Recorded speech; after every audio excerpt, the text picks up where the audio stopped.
سلامونه او احترامات مو منئ ښه راغلاست. دا هم د نن ورځې مهم خبرونه.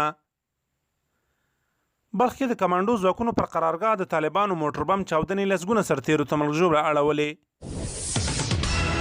د کابل ادارې د بهرنیو چارو سرپرست وزیر حنیف اتمر وایي که طالبان بندیان ورخلاص کړي د پاتې بندیانو د خلاصون لړۍ پیلوي.